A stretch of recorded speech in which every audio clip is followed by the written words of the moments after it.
вазорати нақлиёти Русия аз вазорати нақлиёти Тоҷикистон талаб кард, ки ба парвози ҳавопаймоҳои ширкати Уральские авиалинии иҷозат диҳад вагарна аз шӯраҳои ҳамсон нисбат ба ширкатҳои ҳавопаймоии Тоҷикистон кор мегирад.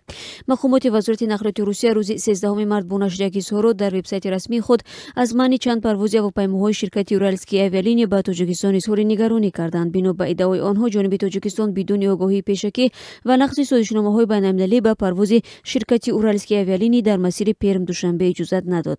Ба гуфтаи масъулини вазорати нақлиёти Русия, ин ҳолат боиси иҷро нагаштани парвоз ва нақзи ҳуқуқи мусофирон гашт.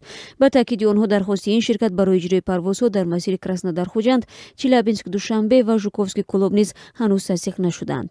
Ба иддаои вазорати нақлиёти Русия, парвоз дар ин масирҳо қаблан мувофиқа шуда буданд. Ин вазорат аз вазорати нақлиёти Тоҷикистон хостааст вазифаҳоеро, ки дар доираи созишномаи дуҷониба ба худ гирифта буд, иҷро кунад.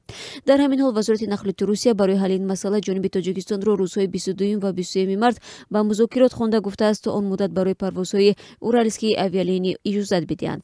Дар поёни изҳорот, вазорати нақлиёти Русия гуфтааст, дар сурати тасдиқ нашудани барномаи парвозҳои ширкати Уральские авиалинии нисбат ба ширкатҳои Тоҷикистон аз шӯраҳои ҳамсон кор мегиранд. То кунун вазорати нақлиёти Тоҷикистон дар ин робита изҳори назар накардааст. То замони нашри ин матлаб гирифтани нуқтаи назари ин вазорат ба мо даст надод.